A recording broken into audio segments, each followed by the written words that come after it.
Everybody, welcome to the Empower Your Self-Sustaining Hour weekly Q&A chat. I don't know how to make that flow, but we'll get there. So the past couple of weeks we talked about mindset and things like relationships, connecting relationships and work.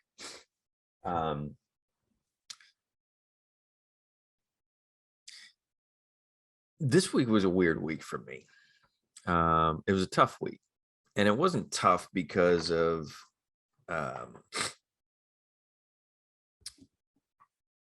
anything, like nothing bad happened, nothing like detrimental happened. It was just events that happened that weren't expected, or my anticipation of what the outcome was going to be wasn't. So there's disappointment and expectations is the word I'm looking for. Expectations, things like that, which then triggered me to act and react certain ways. So I'm gonna adjust this so I can lean back a bit. So I know we, as coaches, mentors, whatever you want to label somebody, we get in the habit of presenting ourselves a certain way, to go, hey, I've got it all figured out. I don't have it figured out. And the older I get, the more experience I get, the more I realize I don't know. But that's why these type discussions are important, because we share information, we share points of view with each other. And why I wanted to do this on a weekly basis was to not only share my knowledge of what, and hopefully help people in their journey and make their journey, and, simpler, clear, things like that, but to show people that, as people progress, succeed in their career, things like that, it's we don't always know what we're doing. Like people, at the A-list level, success level, whatever it is, they don't have it figured out. They're doing the best they can. Spielberg's failed, many times as a professional, but he keeps going, and so as many other people. And to think that because someone's attained a certain level of success, they don't struggle and have issues, isn't true. And it also,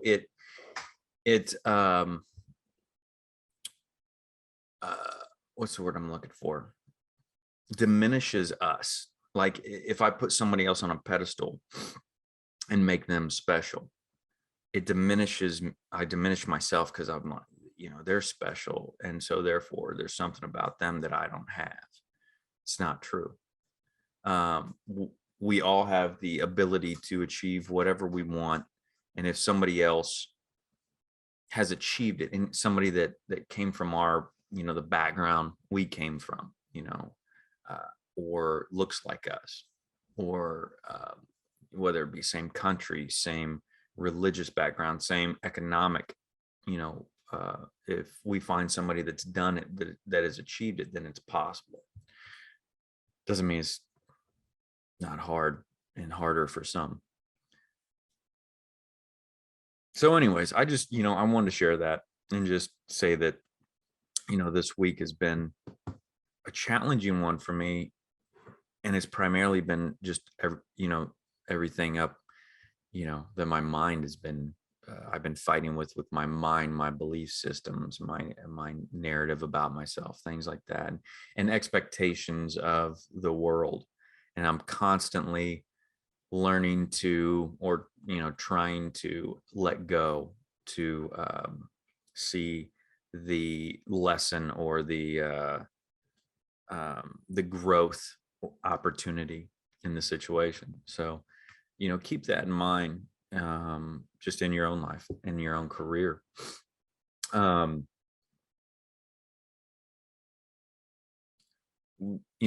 the one thing, what I want to talk about this week is something that comes up quite often.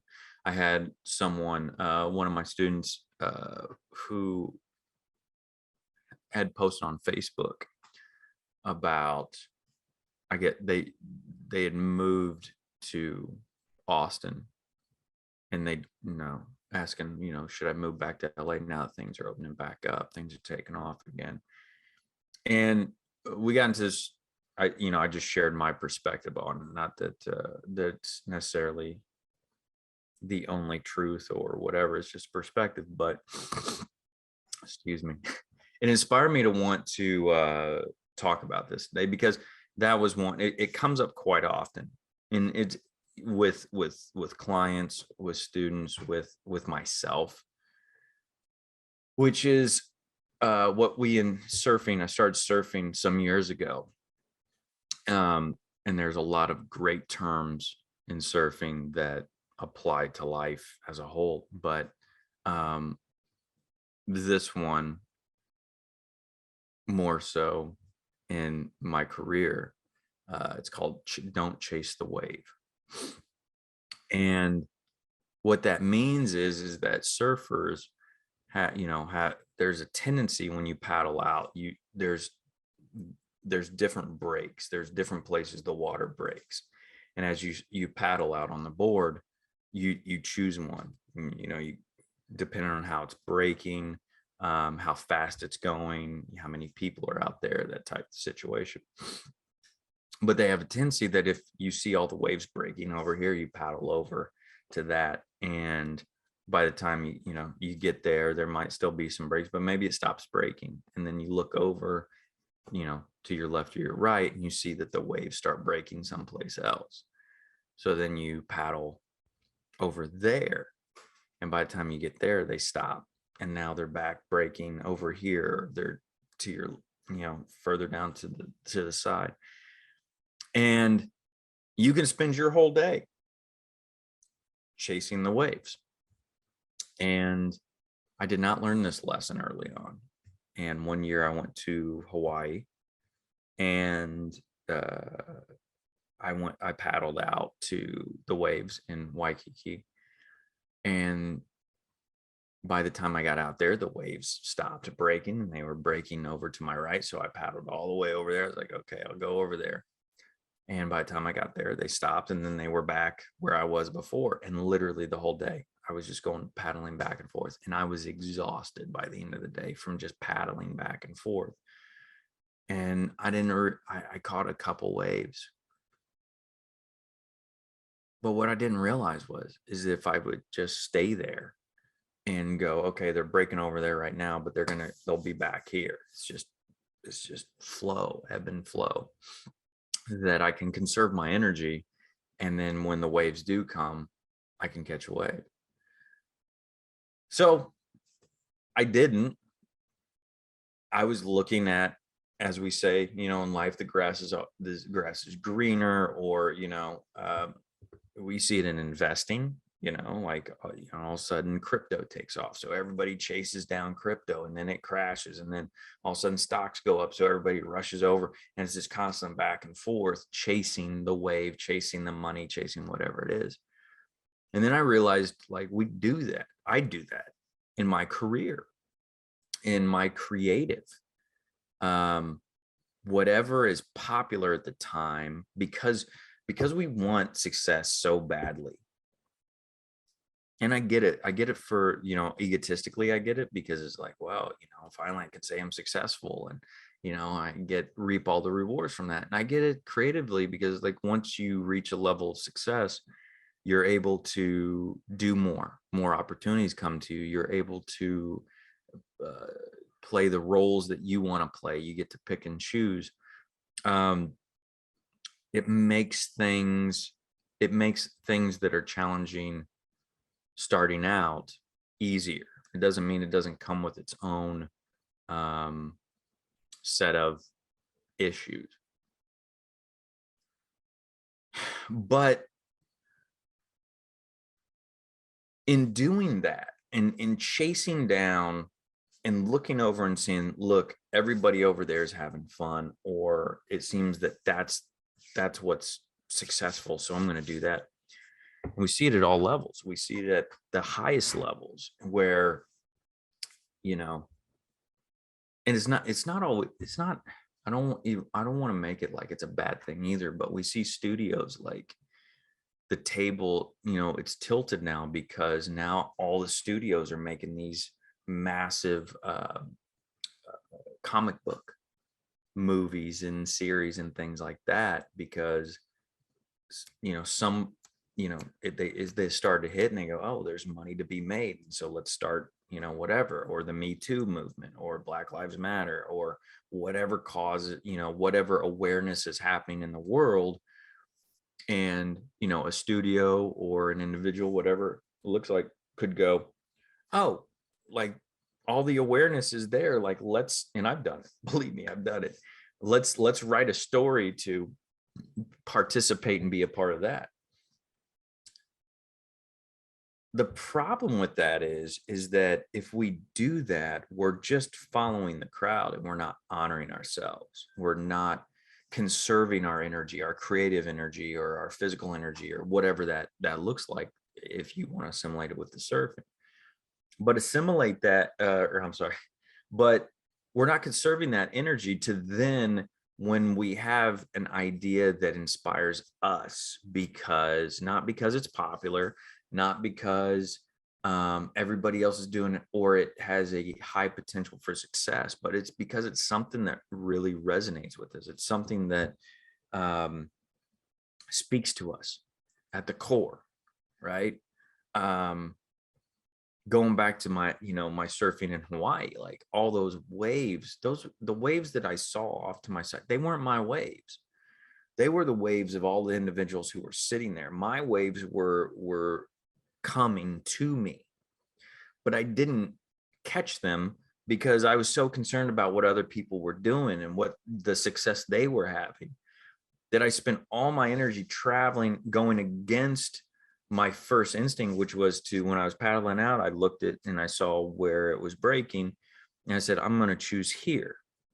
And so instead of just sticking to that and going, you know, I'm going to honor this, feeling this, my instinct, I went against that. And then I went over there. And then instead of, when I got there and they stopped and they started doing it back over there, instead of going, all right, like that didn't work out, but let me honor this, I was like, oh no, now they're over there. I'm going to, it's that fear of missing out. It's that fear of another opportunity is not going to come. But if we study human existence, not even human existence, universal existence, that we can look back as far as we can look back and see the cycles of things, we see that just like the ocean tide, it comes, it goes, like it may not come in, you know, the tide may not come in as far as it did yesterday, or it may not go out as far as it did yesterday. Or it may not be as cold as it was last winter, or as hot as it was last summer, but it still gets hot. It still gets cold. The tide still comes in, the tide still goes out. There's,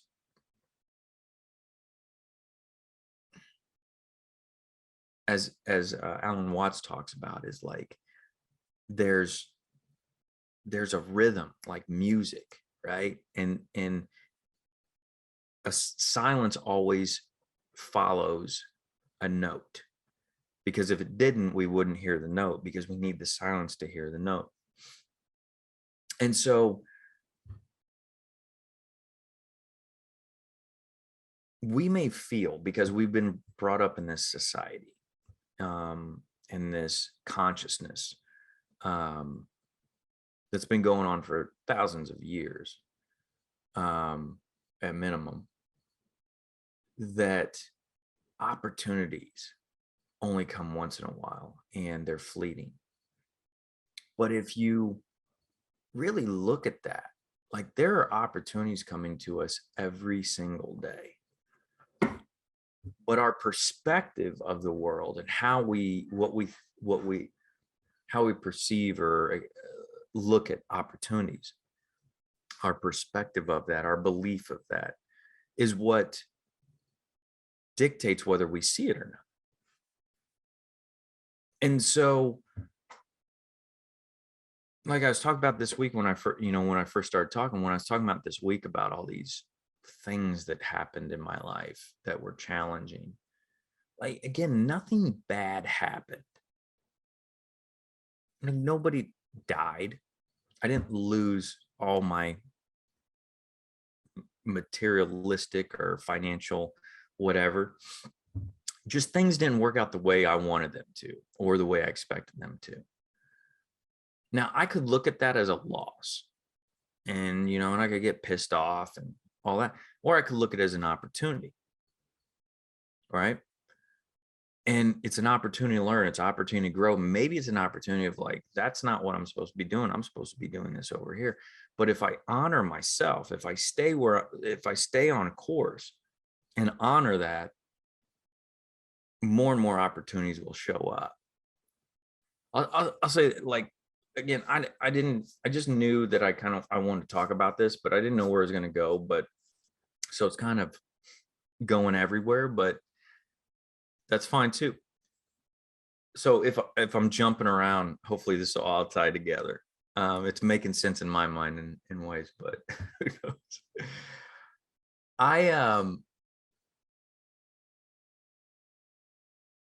I booked, or let's say, so I planned a trip to Mexico this past summer, and I promised myself, because I've never really taken a vacation. I've gone on trips, meaning I've gone places, and and then I get someplace and I do a bunch of stuff, because I like experiencing new things. I like doing things, but by the end of it, I'm so exhausted. I need a break. I need as we say, we need a vacation from the vacation. But this time I was like, I want to go. I want to sit by the pool. I want to sit by the beach. I want people to bring food and drinks to me. Like I want to exert as little energy as possible. And so, like, for 2 months prior to going, plan this trip. And I even told my representation, my agents and things like that. And I said, hey, I'm going to be out of town this week. And they all acknowledged. Okay. So then the leading up 3 or 4 days before I left, I got this audition for a SAG Lowe's commercial. And so I went. I just went. I didn't look at the dates or anything like that, because I assumed my agents wouldn't submit me for anything that was happening that week. So I went, or I did the audition. It was a self-tape. I sent it in. They asked for a call back in person. I went in person, and I knew, like, I nailed it, because like they were looking for somebody specific that could do believably install a hardwood floor and things like that. And I've done that. I've done construction my whole life. So I could tell they were like, yeah. So, and I left feeling great and everything else. So, and that was the day before I flew out to Mexico. Get on the plane, fly to Mexico, get a, message from my agents like, hey, they loved you. They want to book you. It shoots in like 3 days. And I was like, well, I'm in Mexico. I didn't know it shot this week. Why would you, like, there was this whole thing that I was going through of like, why would you submit me? But I'm grateful, but it put me in this position because I hadn't, up to that point, had not booked a SAG commercial. And those of you that don't know, SAG, which is the actors union, when a commercial, the difference between a commercial being union, non-union, is that a union job, you get paid for the day, a fee, but you also get paid every time the commercial airs. So it's potential for a lot of income. And these days, I'm not sure why specifically, but most productions are allowed to go non-union. So there's fewer and fewer projects that are commercials, especially that are union, or yes, that are union. So, but a non-union, they like for a year or 6 months, we're going to pay you a couple $1,000 and we can air it as much as we want for that time period. So I knew that this was a big opportunity to, one, get that credit, get that content, you know, the video of me doing a commercial, but also the money, which I needed because of all that's been going on for the past 2 years and not working and everything else. So I had this issue, and for a few split seconds, and I remember it didn't take long, but for a few split seconds, I was like, well, I'll cancel, I'll fly back, I'll do the commercial, and then I'll make enough money, I'll be able to pay for the trip. But then I had the thought, I was like, you know, Brent, you've told the universe that, or God, however you label it, that you're valuable, that you're important, that you deserve to be treated a certain way. And you book this trip, you know, to take time off and relax. And if you don't honor that, then what you're telling the universe, what you're telling God, what you're telling everybody else in the world is that you don't even value yourself. So why should they? So even though there was that fear that I was going to miss out, and it was a big fear, I had to make the decision of honoring myself and going, what do I need? What do I truly want? And it's like, yeah, if I don't honor myself, then like, why should anybody else? So I told my agent, I said, that's great, but I don't get back till the 20, I think it was the 24th, which is like 3 or 4 days after they wanted me to shoot. And I was like, and I stood my ground. I said, yeah, that's great, but I don't get back till the 24th. I told you I was going to be in Mexico, and that's where I'm at. And I had come to terms with losing the job, going, you know what, if I lose it, I lose it. I'm here in Mexico, I'm going to enjoy it. And if not, great too, you know.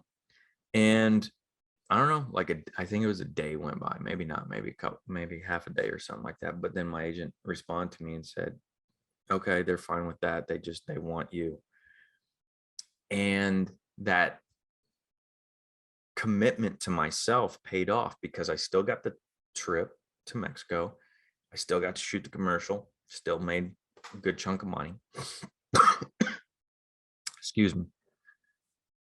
But more importantly is I didn't chase for the first time in my career, because as actors, as artists, we believe the opportunities are so few and far between that when someone finally does come along, we don't work for months, if not years at times, that are paid. And then a paying one comes along, and it's like, we've all, oh my God, how many of you have had this thing, like you don't work, you don't even get an audition, and then you go, you know what, screw it, I'm going to go home, visit the family, or I'm going to go on a trip. You book a plane ticket, next thing you know, every project opportunity opens up and they all shoot on that week, right? We've all been there. And that's we'll talk about that at a different time, why that happens. But what I learned in that was honoring myself, not chasing the wave, allowing the wave to come to me, and saying, you know what, this is where I'm supposed to be. This is what I need right now. And even though the external, or that fear of loss, was there, the bigger, if you want to call it a fear of loss, if you want to assimilate it with that, the bigger fear of loss is losing out on the next higher, better version of myself that is allowed to turn down projects, and they still want him. and being confident and going, you know what, if this doesn't work out, another one's right around the corner. I can't remember who says it, like Wayne Dyer or somebody like that, but like, opportunities are like buses. Another one comes every hour or something like that. But the power in not chasing the waves, but allowing the waves to come to you, like I said, conserves energy. I got to lay there in Mexico and relax and have a great time and create a memory that will last me the rest of my life until I don't remember it. But I had that experience, and then I got to have my cake and eat it too, in that sense. But it was because I sat there and I was patient and I waited. And I know patience in our chosen career is so difficult because, we have the thing of I'm getting older, or, I see other people I started out with and they're succeeding, and they've got a jump start and everything. But, they could be over there, if we want to keep it in the surfing terminology, they could be over there catching like little 2-foot waves, one after another, after another, after another. But if you're patient enough, you could catch 100-foot wave, just one.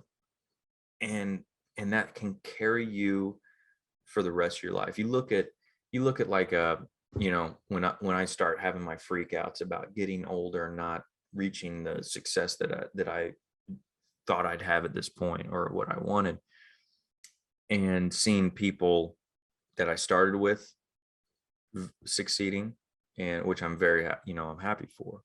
But it's that reflection of like, oh man, like, they've made it and I still haven't. Or even people younger than me that are just like, they come out and they hit it and everything else. I think, I've always thought of like Samuel Jackson, who was like 45, working for, I think at least 20 years before he finally got Pulp Fiction, and that catapulted him, and all the people he worked with along the way who have their careers have burnt out, or they never made it past that level of success. I mean, he just went from and he talks, there's a great table talk where that he did recently, and he talks about that as like when they're talking about when the world discovered who you were. He's like, I could be standing in a room with Spike Lee and all these other people and nobody acknowledged me, and then after Pulp Fiction, he's like, I can't walk down, go to the grocery store type thing. And Morgan Freeman, he was 56 when he got Driving Miss Daisy. And that is what catapulted him to, that he narrates everything we know now, and he's just everywhere. And as I say, is like, do you want a good start or a great finish? But it comes with being patient. And being patient doesn't mean sitting on the couch and watching TV and, just waiting for the opportunities. Being patient means that you're taking action, you're creating. And that's why I call this the, empower your self-sustaining actor. Is, it's taking the driver's wheel. Like, think of your career like buying a Tesla or a G-Wagon. There's a lot of G-Wagons in LA and those things, I don't know, like $200,000-$300,000. But you imagine buying an expensive car like that, or a Ferrari, Lamborghini, something like that, and working hard to buy it. And then you go buy it. And then you literally take the keys and hand it to your agent or to a stranger and go, take care of it. But that's how we treat our careers when we're not taking charge. And that's why I say in the driver's seat. We're not driving it. Like, what's the point of having the car if we're not going to be in the driver's seat? So when I say be a self-sustaining actor, one of those things is creating your own opportunities. And that comes in many ways. It's writing a script, directing, shooting. It's also just making connections with people. It's being proactive. But in doing that, as you're taking action, it's being patient and knowing that if an opportunity comes along and it's not right for you, it doesn't honor your moral code. It doesn't honor your, what you need at the time financially. I just turned down another audition this week, which I love acting. Like I do, I say I do it for free. Like I do it for free, but I love being paid for it too. But like, I love acting and the process of being part of the creative team, but I turned it down because I didn't believe in the product. I didn't believe in what they were, how they were, the production was handling things. So, but I could say no because I know more opportunities are coming. And what did those opportunities look like? An audition that my agent submits me to, whether it looks like a friend or somebody that I've known in my journey of acting or teaching or film school or whatever, that knows me and is like, hey man, I got a project I'm developing, you'd be perfect for it. Or my friend's got a project. Or whether it looks like I'm writing projects right now for myself to create. I'm making my own opportunities. So I can say no to something that I don't believe in and something that doesn't feel right, because I go, if nothing else comes along, then I'll create my own opportunity, and I'll do it the way I want to do it with the people I want to do it with.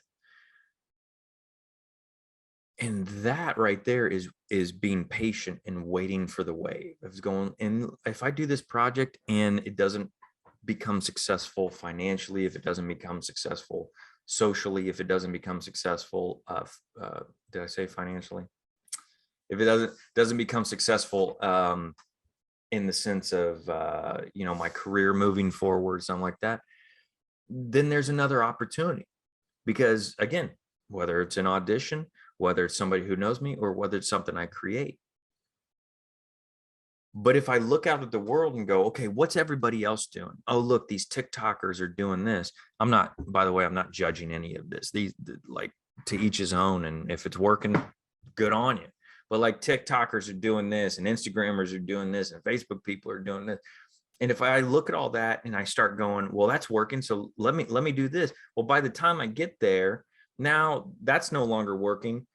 And what I mean by get there, by the time I educate myself and understand that new format or what they're doing and how it's working, by the time I get there, and I say this in the sense of like, I'm not doing it because it's an inspiration. I'm just like, that's what I want to do. Like, I see somebody doing something and I go, that's what I want to do. Like it comes from my soul, my core of going, no, that I didn't like, I've been trying to express it, or I've been trying to figure it out, but no, now that I see it, that's what I want to do, which is how I felt when I went to my first movie, which was Top Gun. And it's like, and I realized you could be an actor, and I was like, oh, that's what I want to do. That's different than seeing which is the end result of, oh, they're being successful. Let me go do that because I want to be successful, not because it fulfills me, but because I want to acquire something in that sense.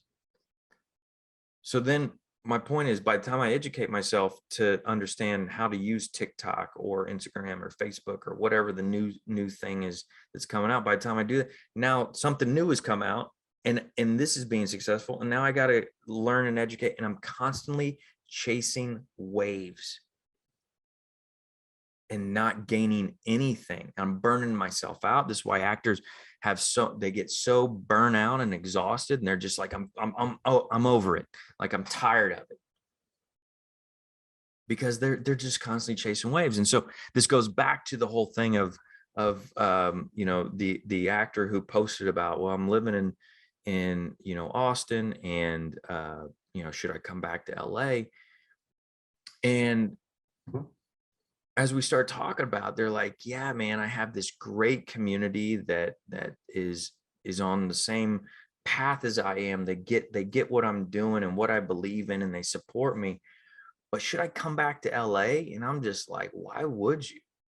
like our industry and just the world is becoming more and more decentralized, meaning that we don't have to physically be in Los Angeles or New York, or, you know, it's like we can, number one, because of technology, we can make our own projects on our phones. We can, a lot of the auditions right now are self tapes. So you, like, I submit to from coast to coast. I actually submit, I have an agent in Paris that submits me for projects. And they're just like, yeah, if we book you, we'll fly you out. Like, I don't have to be in Paris anymore like I used to, or London. Um, and it's just like, why would you leave? Why would you leave a place that's giving you 6 to 12 foot waves to come to a place that might have 2 foot waves for you? And I'm not saying leave LA or, you know, whatever. I'm just saying is like where they're at right now is giving them everything they want. And now if they want more, they can take more control and create. And that's what I said. I said, you would, and the energy it would take you to move back, get an apartment, reestablish, and start, you know, with the relationships and all the other stuff. You could stay in Austin and write, produce, direct, and star in a project that is like a dream role for yourself that you could put out on the internet or send to festivals, and you would get more out of that than you would coming back and spending all that energy. So why, like, I guess my whole point to this conversation is just to point out that, like, if I'm speaking about myself, it's it's fascinating to me how much I've sabotaged my life and my career because of, and I talked about this in episode 1 of my belief system, our belief systems and everything else, that things that we were taught when we were kids. But how much I've sabotaged myself by looking out at what other people are doing and going, oh, they're having success there, they're having success there. I'm just going to do what they're doing and then I'll be successful. Well, that's not true at all, because they're being successful. If they are being successful, it's because they're honoring their themselves. They're honoring an inspiration that came through them. They're honoring, um, uh, you know, an idea or a perspective of how they see the world or how they express themselves. You know, for me, I've thought about doing TikTok and stuff like that, and it looks like fun, but I'm like, yeah, but that's not, and I absolutely could. And I may, I don't know. But at this point right now, I'm just like, that's not, that's not what is the highest for me right now. The highest for me right now is a web series that I'm writing. And there's been a part of me is like, well, just write a full series. And I'm just like, yeah, it doesn't feel like a full series. It feels like a web series. And I'm okay with that, because the idea is, well, a full series, like you could sell it and you could, and it gets into this whole end result thing. It's like I said, when I'm out there in Hawaii and I look over, well, I go, well, if I go over there, the end result is I'll have waves. And then I get over there and the ocean's like, really? You think so? Guess what? Now they're over there. And I go, well, if I paddle back over there, there's going to be waves. Nothing's guaranteed. But if we stay patient, if we stay in the place of honoring and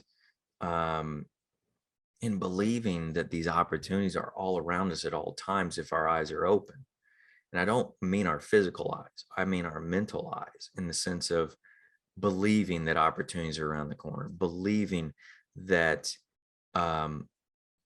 any situation can be turned into an opportunity. In investing, if you study investing, especially like the stock market and things like that, or real estate, any investing, you'll hear the term like, when there's blood on the streets, it's a good time to buy.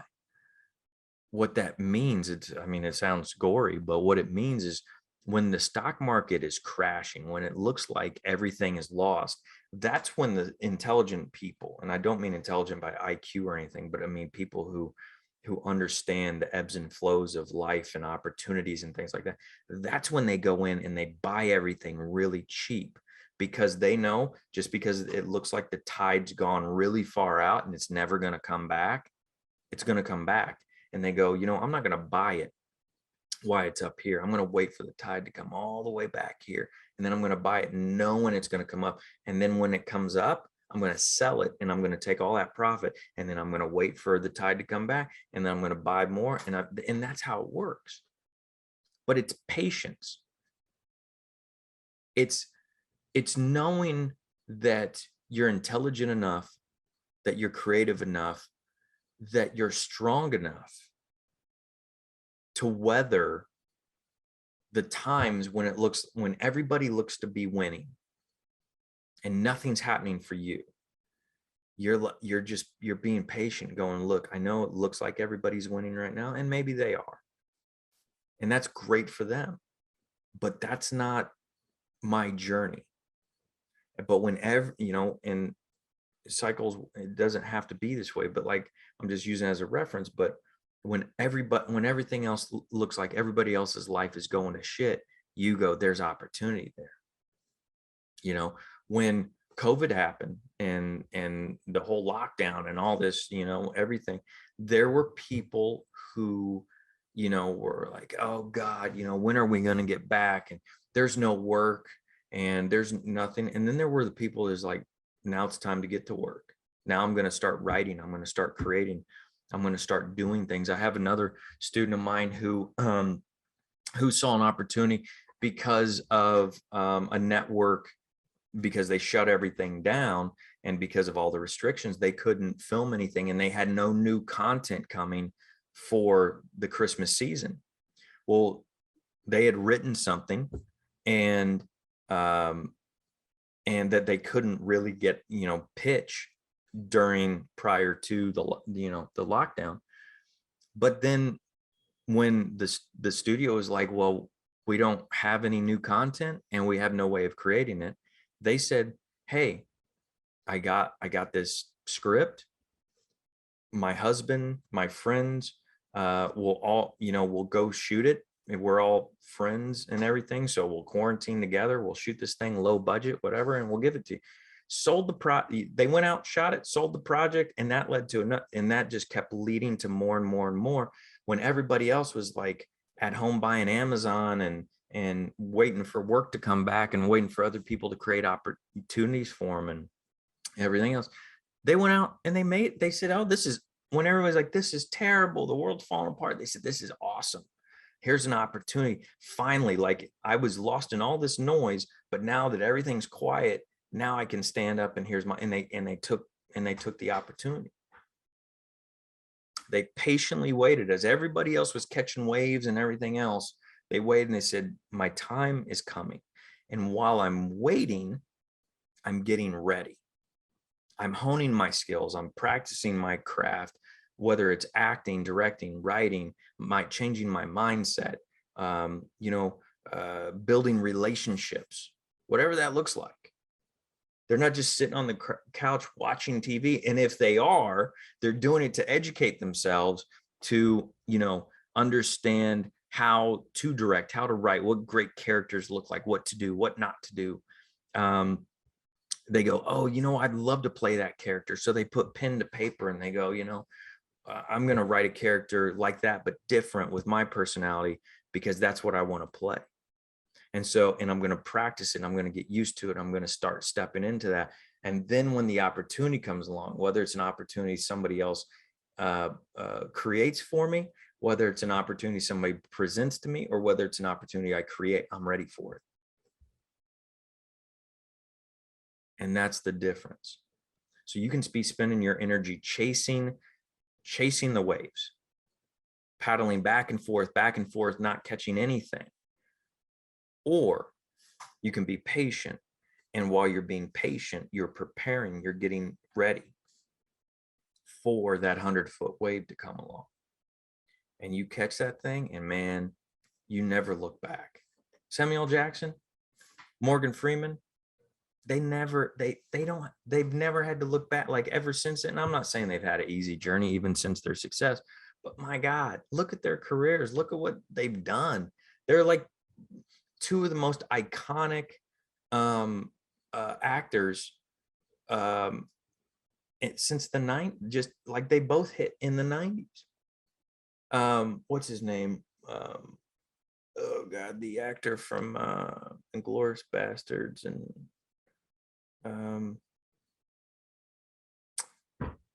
German guy or Austrian. I think he's Austrian. Can't think of his name right now. But I was reading on him. I think he was 52 or something like that, 56, 52, somewhere in there when he got Inglourious Bastards. And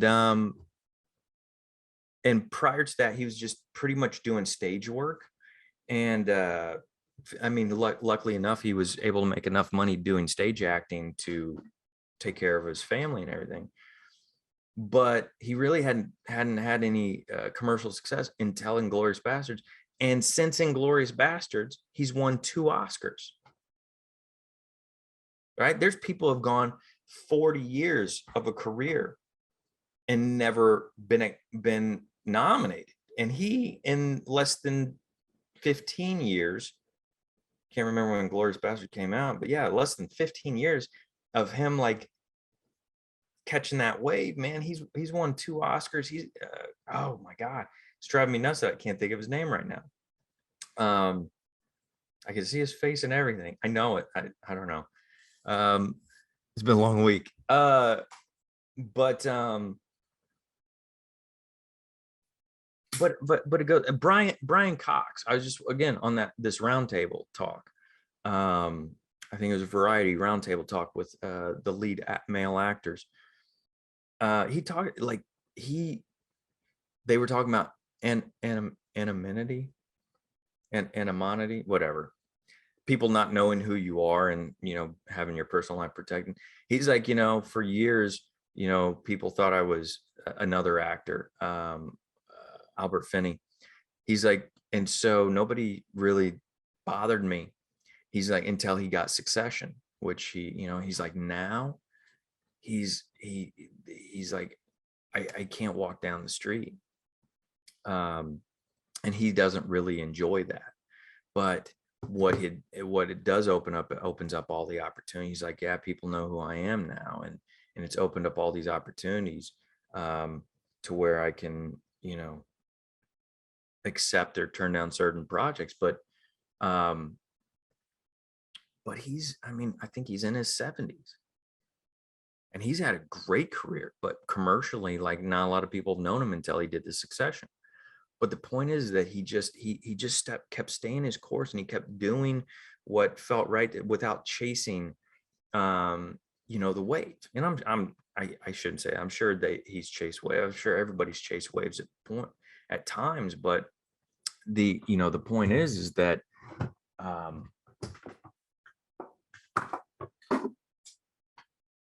this idea that it has to happen in a certain time frame, or if an opportunity comes along and then falls apart, or something like that, that another one's not going to come along, or that you have to go do something or be something you're not. Like,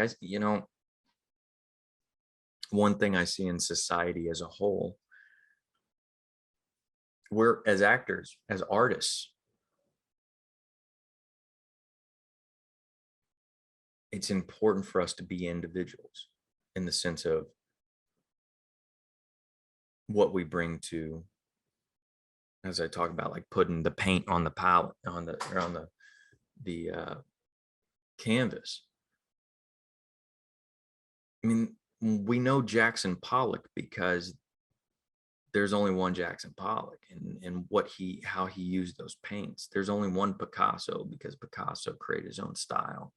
Da Vinci, Michelangelo, what's his name? The new guy that paints stuff randomly, Banksy. But there's a lot of other painters that like just duplicate what other people have done just for the success, and nobody knows who they are. They don't stick out. They don't achieve their full value in life because they haven't stepped into the power themselves. What I've seen in society is a lot of people and I'm not talking about artists, I'm talking about humanity. Like so people are just, they all look the same. Like whether it's through plastic surgery, through dressing, through ideologies, whatever it is, people are like, they're clones of, of each other. It's because we take somebody or something and we go, well, that's successful, financially successful, romantically successful, materialistically successful. So if I do that, I'll be successful. And what it ends up doing is diminishing us, because you know, we're we're fulfilling, or we're living somebody else's intuition, inspiration, right? But not our own. Like I watch Samuel L. Jackson. I watch Christopher Walken. Christopher Walken, right? Like you see people do Walken impersonations, including myself. But like, who's doing an impersonation of a guy who impersonates Christopher Walken? Like, or just some random person who is acting like somebody else. And we've seen it. We've seen it in films. They did a remake of Psycho in like 96, 97, 98, I forget. But Vince Vaughn and Anne Heche starred in it. They did a shot for shot remake of Psycho, and it bombed big time.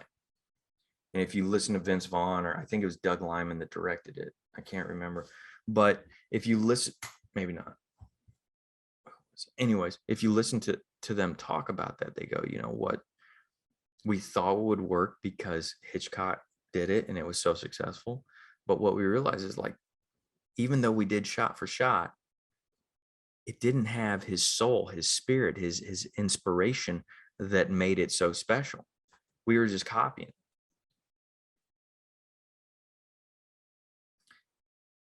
Being patient.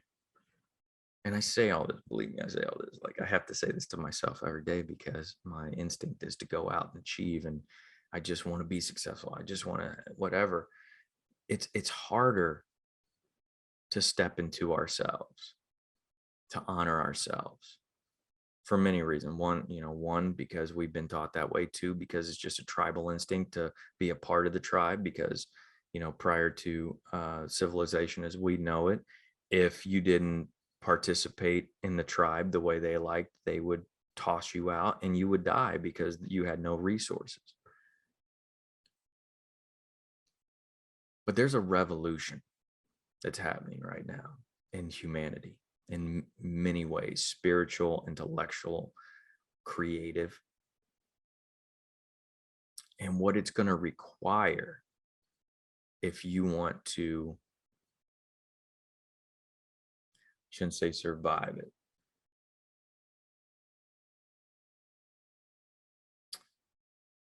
but what this revolution is, let's say it that way. What this revolution is a revolution of the self. And the artists, in my opinion, are the tip of that spear. They always have been. Like, I know in our society, we get diminished for, oh, just an artist, just an actor, whatever. But it's like,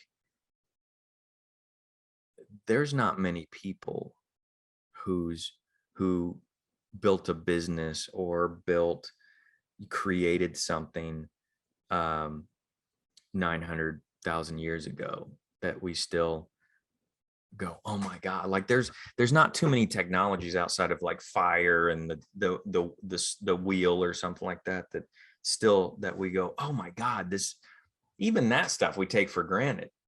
But Shakespeare, I mean, God, people still, after hundreds of years of him being dead, people still turn to Shakespeare for inspiration and perform it. And, and I mean, if you're religious, the Bible, and that's art, that's writing, that's creating, it's stories, it's parables. you know, we as artists are not only, we document what's going on in the world, but we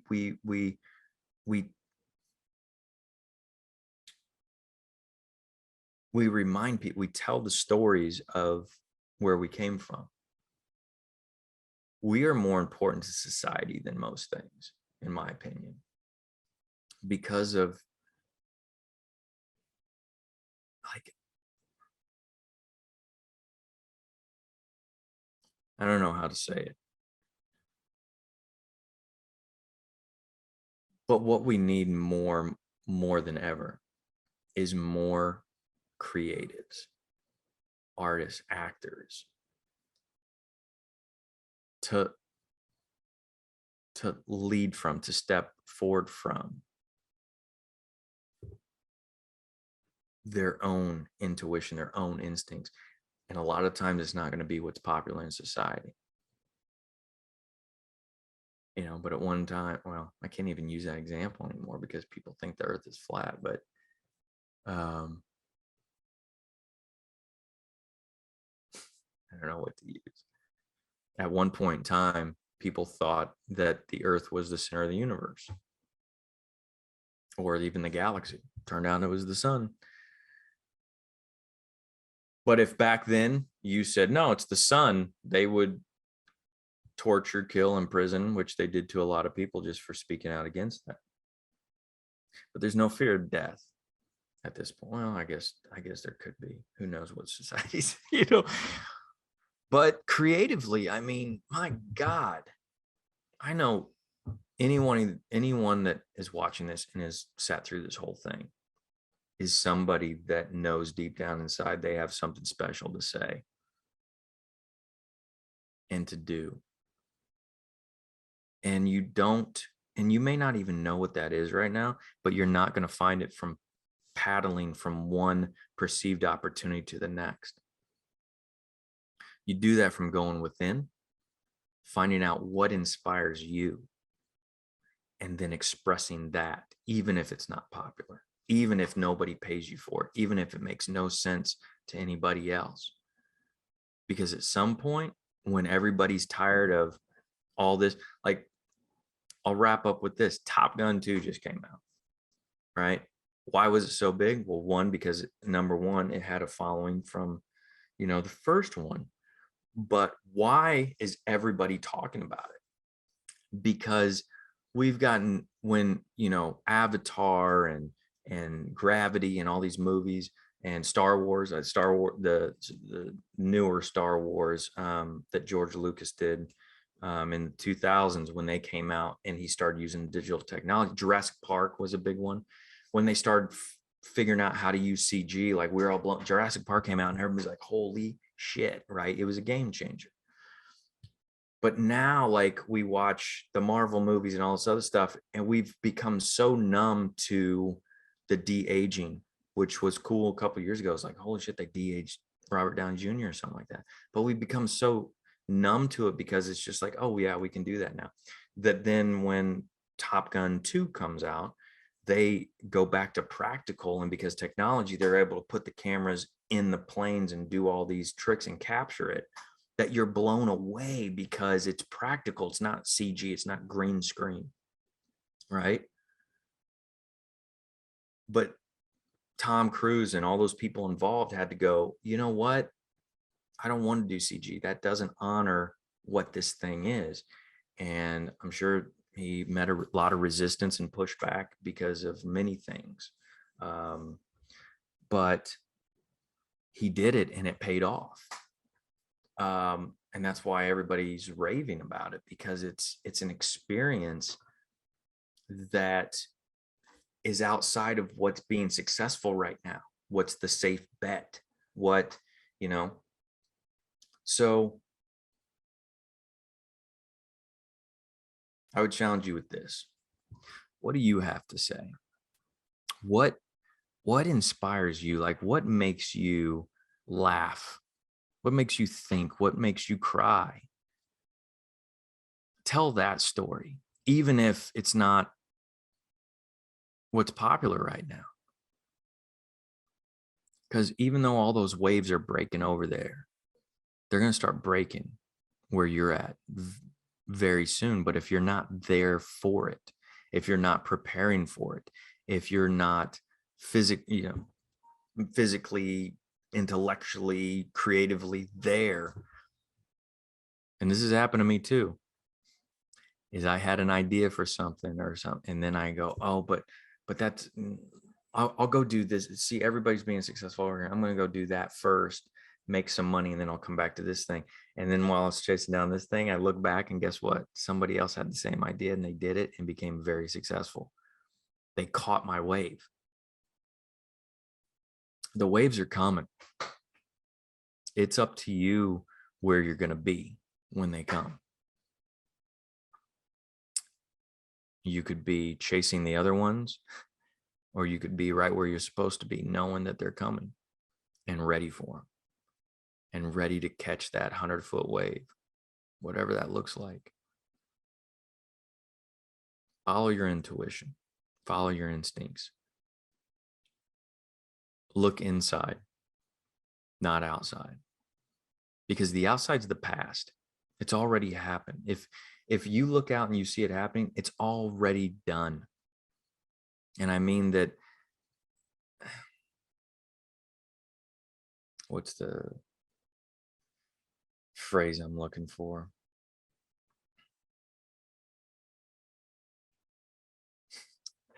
Do Top Gun 2.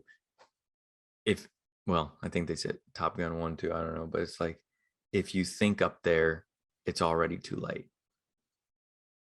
I don't know if that really works, but the whole point is that if I look out at the world and I see, oh, look, everybody's being successful on TikTok, or everybody's being successful with this type of, format or whatever it is, it's already done. Because by the time I get there, like I said, it's going to move to something else. Stay, as has been said, stay in your lane. Follow your instincts. Say what you have to say, knowing that the momentum is going to come behind you, and whatever you're doing is going to carry it. And you're never gonna see it coming. I'll wrap it up with this. I promise this time. I know I say that a lot, but I was chasing waves for a long time, creatively and professionally and everything else. And then I had a opportunity come along through a friend who worked really hard to get me the chance to audition for a role as one of the series regulars in a TV show. And the character was written based off me, because they were a military person and personality and thing. Like, he literally modeled this character after me. And I don't think it was ever his intent to like do it as I'm going to write this for Brent. I just think he needed to write the character a certain way, and I was the closest person he could pick inspiration and knowledge from. But I was grateful when they came to me and was like, hey, I can't give you the role, but you can audition for it, and you're basically the character. So I prepped for months, and the production kept getting push. And then he came to me and he's like, hey man, the producer gave the role to his friend. And basically they had to rewrite every episode to fit this person, because it was so against what the character was. And, I had been so excited about just even the opportunity. And I was like, maybe, finally, like, this is it. And it didn't happen. And I as we all do, we went into this like depression, creative or career depression type thing. But out of it, I was just so angry and I was so frustrated because of like the constant moving of the goal line in our industry and things like that, that I sat down and I started banging out this web series. There are a couple things that happened at that time. I also had another student come to me and be like, I want to do a web series, but I need $60,000. And I was like, what do you need $60,000 for? They're like, oh, so I can pay for it. And I was just like, just fucking shoot it on your iPhone, whatever. oh, it can't be done for, you know, whatever. So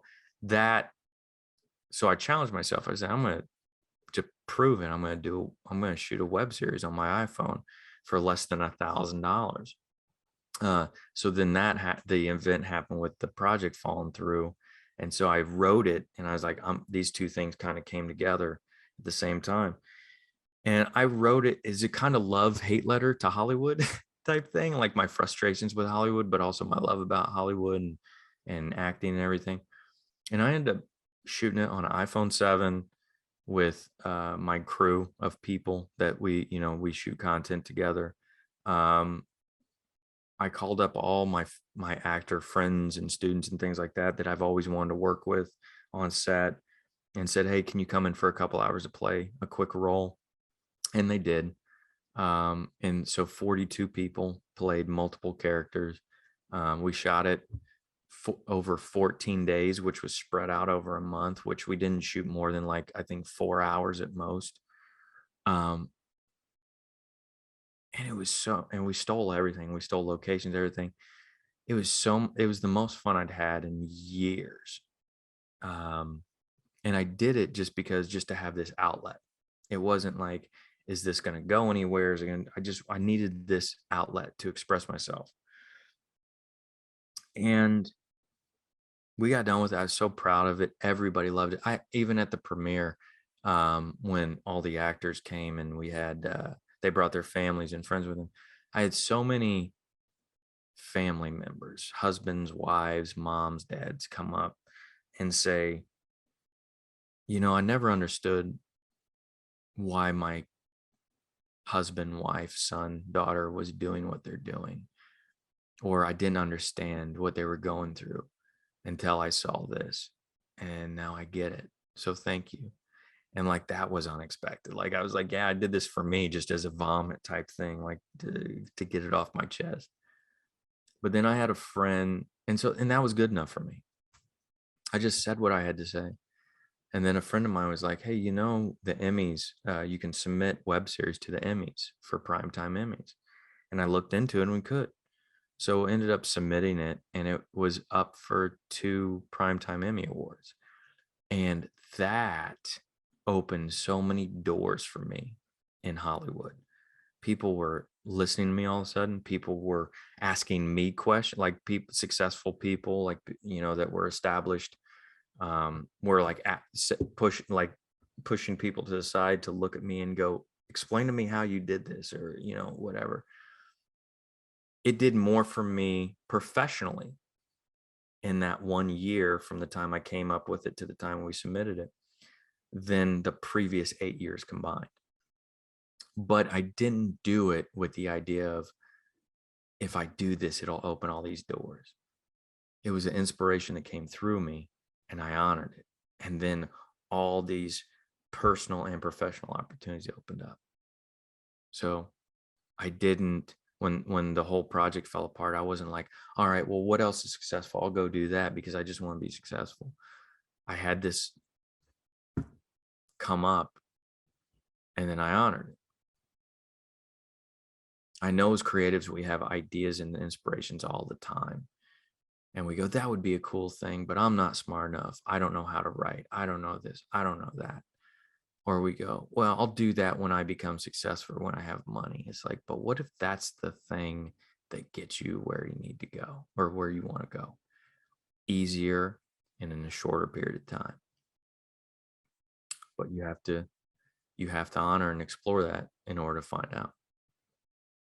So that's my challenge to you. Anyways, that's my hour. As I promised.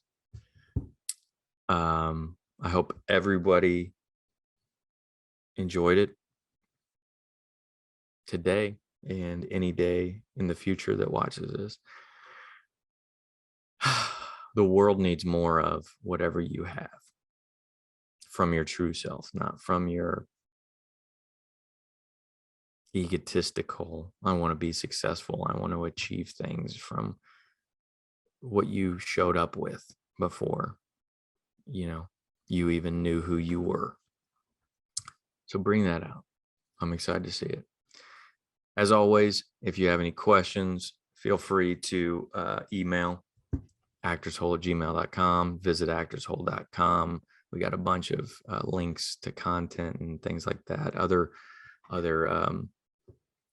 things like this. So come check us out. And in the meantime, have a creative, abundant week, and we'll do it again next week. Thanks.